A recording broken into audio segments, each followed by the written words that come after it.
Molten Steel, Superhero Origin. The Golden Age of comics, spanning from the late 1930s through the early 1950s, was a time when imagination knew no bounds and the rules of storytelling were still being written. During this era, publishers competed to create the most memorable and outlandish superheroes, often drawing inspiration from the wildest corners of science, mythology, and pure fantasy. One particularly unusual and daring example comes from 1943, in MLJ Comics' Zip Comics, with the debut of Steel Sterling.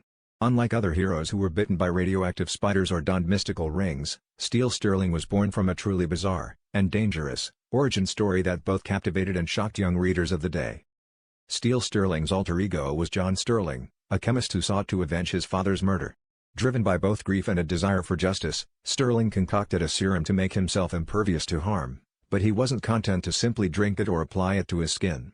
Instead, in a scene equal parts horrifying and heroic, he dove headfirst into a vat of molten steel after applying the serum. Miraculously, rather than being incinerated, his body fused with the metal, granting him superhuman strength, invulnerability, and even the ability to leap great distances. The visual of a man emerging unscathed from liquid metal was unprecedented, providing a spectacle that set Steel Sterling apart from his contemporaries. For young readers in the 1940s, this origin had a dual appeal. It was both terrifying and awe-inspiring. At a time when science and industry were rapidly transforming the world, the idea that a person could harness the power of steel itself tapped into contemporary fascinations with progress, technology, and the indomitable human spirit. The comics didn't shy away from the grotesque elements of Sterling's transformation. In fact, they highlighted them, making the character's leap into molten steel a rite of passage that mirrored the era's fascination with heroic sacrifice.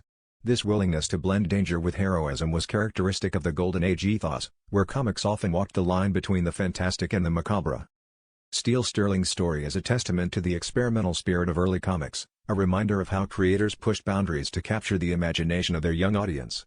While his origin might seem extreme by modern standards, it reflects a time when comic book heroes were forged, quite literally, in the crucible of creativity and risk-taking.